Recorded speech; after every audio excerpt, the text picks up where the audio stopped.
যখন ব্যাংকের সিস্টেম অচল হয়ে গেল তখন এক সাফাই কর্মীর ছোট্ট মেয়ে অসাধারণ কিছু করে দেখালো। একটি গল্প যা আপনার হৃদয়কে নাড়া দেবে। কল্পনা করুন, একটি ব্যাংকের সমগ্র সিস্টেম হঠাৎ অচল হয়ে পড়েছে। কোটি কোটি টাকার লেনদেন আটকে গেছে, এমনকি বিশেষজ্ঞরাও হতাশ। এমন সময় একজন সাফাই কর্মীর 10 বছরের মেয়ে এগিয়ে এসে বলল, আমি এটা ঠিক করতে পারি। সবাই অবাক, এই ছোট্ট মেয়েটি কি সত্যি এত বড় বিপর্যয় থেকে ব্যাংকে বাঁচাতে পারবে? এই অবিশ্বাস্য সত্যি এবং হৃদয়স্পর্শী ঘটনা এই গল্পে জানতে আমাদের সাথে থাকুন। দুপুরের সময় ছিল, গরমের রোদ মাথায় আগুনের মতো ঝরছিল। গ্রামের সরকারি স্কুলে আজ একটু তাড়াতাড়ি ছুটি হয়ে গেছে। বাচ্চারা খুশি খুশি নিজেদের বাড়ির দিকে ছুটছিল। সুধীর, যে শহরের ব্যাংকে সাফাই কর্মী ছিল, নিজের 10 বছরের মেয়ে নন্দিনীকে নিতে স্কুলে পৌঁছেছে। সেই বাবাকে দেখে ছুটে তার কোলে চড়ে বসল। নন্দিনী মাসুম হাসির সাথে বলল, বাবা, আজ ছুটি তাড়াতাড়ি হয়ে গেছে। হ্যাঁ মা, চলো। যা হোক, আমি এখন ব্যাংকে যাচ্ছি সাফাই করতে, তুমি আমার সাথে চলো। শুধু 1 ঘন্টা সেখানে থাকতে হবে, তারপর আমরা দুজনে একসাথে বাড়ি যাব। সুধীর বলল। নন্দিনী মাসুমের সাথে জিজ্ঞাসা করল, কিন্তু বাবা, আমি সেখানে কি করব?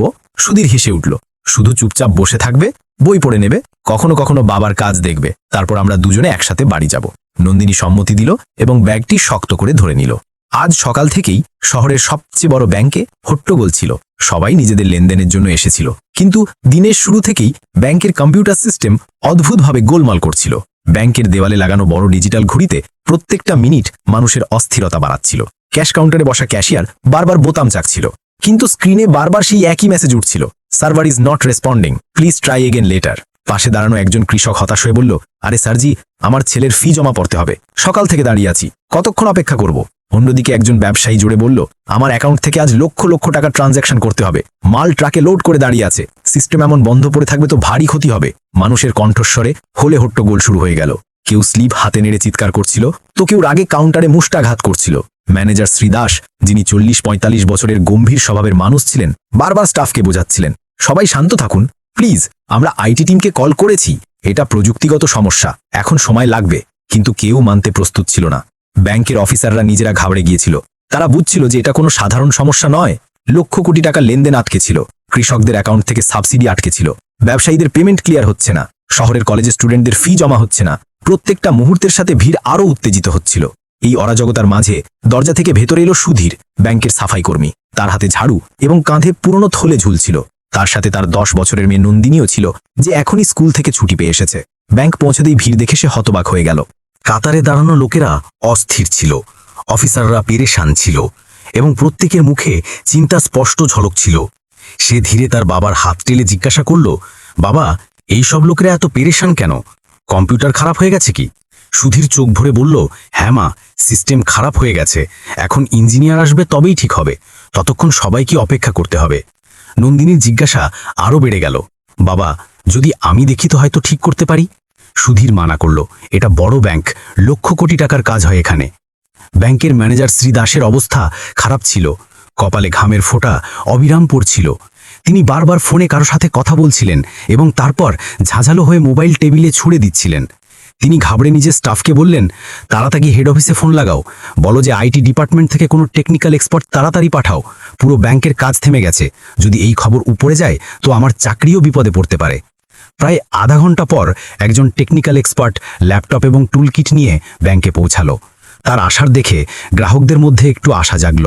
সে বিশেষজ্ঞ দ্রুত কম্পিউটারের সাথে ল্যাপটপ কানেক্ট করতে লাগলো, কখনো কোড টাইপ করে, কখনো ওয়্যার চেক করে, কখনো রিস্টার্ট করে। কিন্তু ফলাফল সেই স্ক্রিনে বারবার লাল অক্ষরে এরর মেসেজ উঠছিল, ক্রিটিক্যাল এরর, সিস্টেম ফেলিউর। ম্যানেজারের শ্বাস থেমে গেল। তিনি ঘাবড়ে বললেন, ঠিক হচ্ছে না কেন? আপনি তো এক্সপার্ট নন। টেকনিক্যাল এক্সপার্ট বলল, স্যার, সার্ভারে গভীর সমস্যা আছে, আমি যতটা সম্ভব সব ট্রাই করেছি, এই মুহূর্তে তো কিছু করা যাবে না। এটা শুনে ব্যাংক হলে রাগের ঢেউ ছুটে গেল। ম্যানেজার দুহাতে মাথা ধরে নিল, তার মুখ ফ্যাকাশে হয়ে গেল।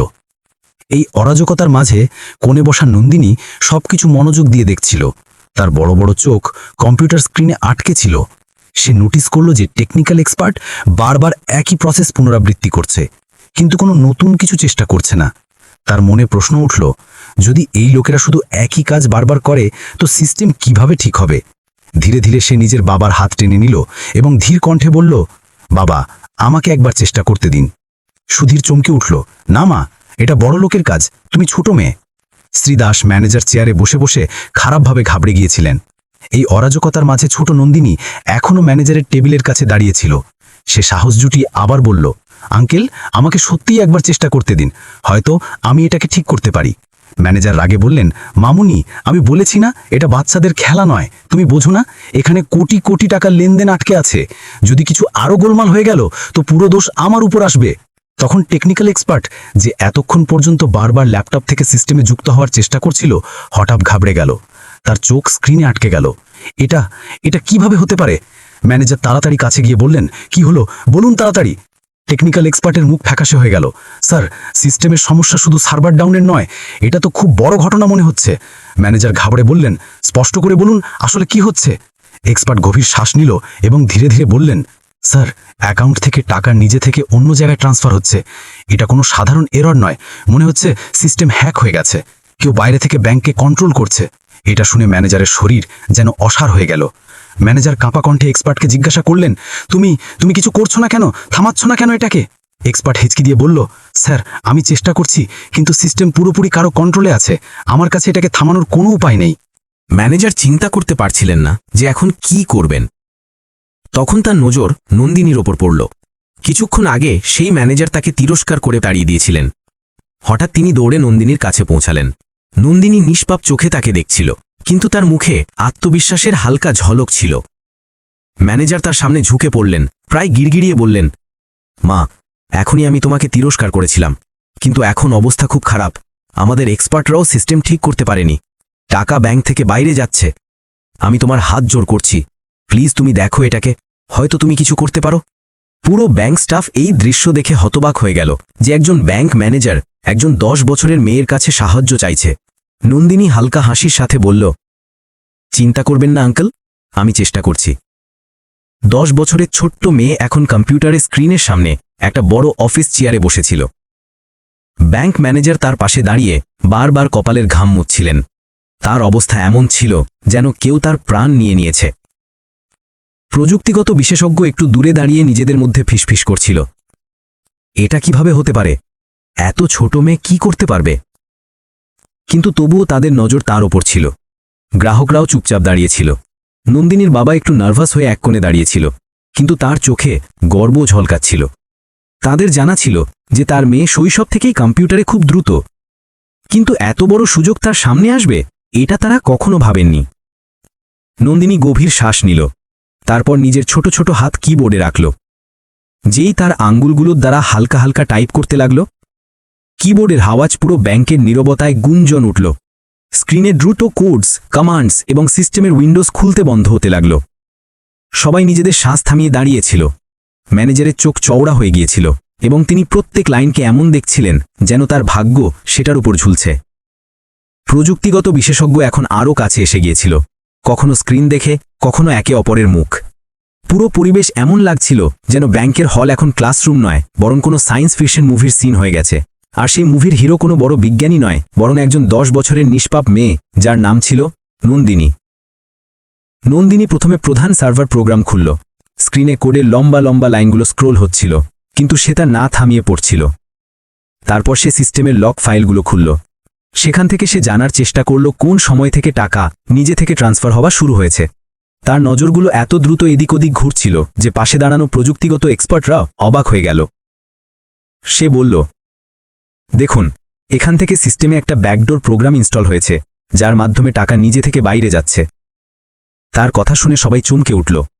এক্সপার্টরা নিজেদের মধ্যে ফিসফিসাতে লাগল, এত ছোট মেয়ে এবং এত গভীরতা পর্যন্ত সিস্টেমে ঢুকে গেছে, আমরা তো এখান পর্যন্ত পৌঁছতেই পারিনি। নন্দিনী থামল না। সে এক এক করে সব অ্যান্টিভাইরাস টুলস, ফায়ারওয়াল প্যানেল এবং নেটওয়ার্ক প্রোটোকলগুলো খুলে দিল। এখন তার স্ক্রিনে আলাদা আলাদা উইন্ডোজ এবং কোডস ভরে পড়েছিল। ব্যাংক ম্যানেজার, কাস্টমার্স এবং এখানে পর্যন্ত তার বাবাও শ্বাস থামিয়ে এসব দেখছিল। ধীরে ধীরে নন্দিনী ব্যাংকের সিস্টেমের তল পর্যন্ত পৌঁছে গেল। সে না শুধু ভাইরাসের সোর্স খুঁজে পেল, বরং এটাও ধরে ফেলল যে কোন হ্যাকার ব্যাংকের ভিতর থেকে টাকা চুরি করে আলাদা সার্ভারে ট্রান্সফার করছে। সবার শ্বাস থেমে গেল যখন নন্দিনী হঠাৎ বলল, হ্যাকারের লোকেশন পাওয়া গেছে, এটা দিল্লি থেকে অপারেট করছে। ব্যাংক ম্যানেজার এবং প্রযুক্তিগত টিম অবাক হয়ে একে অপরকে দেখল। এখন নন্দিনী নিজের আসল শক্তি দেখালো। সে সোজা হ্যাকারের সার্ভারে ঢুকে গেল। স্ক্রিনে কোডস এবং কমান্ডসের বৃষ্টি হচ্ছিল। হ্যাকারও ডিফেন্স লাগানোর চেষ্টা করলো, কিন্তু নন্দিনীর ধরা এত দ্রুত ছিল যে সে তার প্রত্যেক ফাঁদ ভেঙে চলে গেল। কয়েক মিনিটের মধ্যে সে অটোমেটিক ট্রান্সফার প্রসেস থামিয়ে দিল এবং যে টাকা আগে থেকে ট্রান্সফার হয়ে গিয়েছিল তাকেও ব্যাংকের অ্যাকাউন্টে ফেরত রিফান্ড করিয়ে দিল। স্ক্রিনে একসাথে সব সিস্টেম গ্রিন হয়ে গেল। যে কম্পিউটার আগে ফ্রিজ হয়ে ব্ল্যাক স্ক্রিন দেখাচ্ছিল এখন ধীরে ধীরে ঠিক হয়ে স্বাভাবিক অবস্থায় আসতে লাগলো। পুরো ব্যাংক যেন আবার জীবিত হয়ে উঠল। ব্যাংক ম্যানেজার নন্দিনীর পায়ে পড়ার মতো ভাব নিয়ে বললেন, মা, তুমি তো আমাদের বরবাদি থেকে বাঁচিয়ে দিয়েছো, এখন আমি পুলিশকে তাড়াতাড়ি লোকেশন পাঠাচ্ছি। ম্যানেজার দ্রুত পুলিশকে কানেক্ট করলেন এবং যে অ্যাড্রেস নন্দিনী ট্রেস করেছিল সেটা তাদের পাঠিয়ে দিলেন।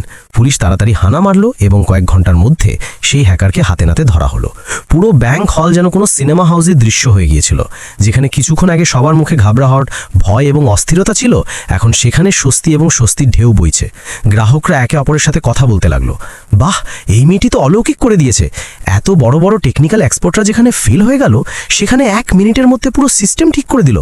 প্রযুক্তিগত বিশেষজ্ঞরা নিজেরা আশ্চর্য হয়ে বললেন, আমরা লোকেরা শুধু প্রোগ্রাম পর্যন্ত বুঝতে পারছিলাম, কিন্তু সে সোজা হ্যাকারের সার্ভার পর্যন্ত পৌঁছে খেল শেষ করে দিল। এমন স্কিলস তো কোনো প্রফেশনাল ইথিক্যাল হ্যাকারের মধ্যেও দেখা যায়। ব্যাংক ম্যানেজারের চোখে গর্ব এবং কৃতজ্ঞতা দুটোই দেখা যাচ্ছিল। তিনি বারবার হাত জোড়ো করে বলছিলেন, নন্দিনী, আজ তুমি না শুধুই ব্যাংকের ইজ্জত বাঁচিয়েছো, বরং হাজার হাজার গ্রাহকের বিশ্বাসও ফিরিয়ে দিয়েছো। আমি তোমার সামনে মাথা নত করছি, তুমি এই ব্যাংকের হিরো। নন্দিনীর বাবার চোখ আনন্দের অশ্রুতে ভরে গিয়েছিল। তার মেয়ের জন্য হৃদয় গর্বে ঝড়ও উঠে পড়েছে। গ্রাম থেকে আসা তার মেয়ে আজ শহরের এত বড় ব্যাংককে বাঁচিয়েছে এবং তা প্রমাণিতও হয়েছে। ধীরে ধীরে তিনি বললেন, এটা আমার মেয়ে নয়, আমার শান। লোকেরা তালি বাজালো। কিছু গ্রাহক মোবাইল বের করে ভিডিও বানাতে লাগলো। কেউ নন্দিনীর ফটো তুলে সোশ্যাল মিডিয়ায় ডালতে শুরু করলো। সব দিকে একই কথা গুঞ্জন করছিল। ব্যাংক হল এখন ভয় এবং টেনশন থেকে নয়, বরং গর্ব এবং প্রেরণার শক্তিতে ভরে উঠেছে। এই গল্পের সারাংশ এটা যে কখনো বয়সকে প্রতিভা এবং ক্ষমতার মাপকাঠি না মানা উচিত। 10 বছরের নন্দিনী যা করে দেখিয়েছে সেটা না শুধু প্রযুক্তিগত দক্ষতার উদাহরণ, বরং আত্মবিশ্বাস এবং সাহসেরও। প্রায়শই লোকেরা ভাবে যে অভিজ্ঞতা এবং বয়সী সাফল্যের চাবি, কিন্তু আসল শক্তি জিজ্ঞাসা, লগ্নতা এবং শেখার ইচ্ছায় লুকিয়ে থাকে। নন্দিনী না শুধু নিজের বাবা এবং ব্যাংককে বড় ক্ষতি থেকে বাঁচিয়েছে, বরং এটাও প্রমাণ করে দিয়েছে যে সত্যিকারের জ্ঞান কখনো ব্যর্থ হয় না। যদি আপনার এই সত্যি এবং হৃদয়স্পর্শী গল্প পছন্দ হয়, তাহলে এটাকে লাইক করুন, কমেন্টে নিজের চিন্তা অবশ্যই শেয়ার করুন এবং এই ভিডিওকে নিজের বন্ধু এবং পরিবারের কাছে পৌঁছানোর জন্য শেয়ার করুন। আপনার একটা ছোট্ট চেষ্টা কোনো অন্য বাচ্চাকে প্রেরিত করতে পারে যে নিজের স্বপ্নে বিশ্বাস করতে চায়। এবং হ্যাঁ, এমনই আরও প্রেরণাদায়ক গল্প দেখার জন্য আমাদের চ্যানেল সাবস্ক্রাইব করতে ভুলবেন না। আপনার সমর্থন আমাদের আরও শক্তিশালী করে।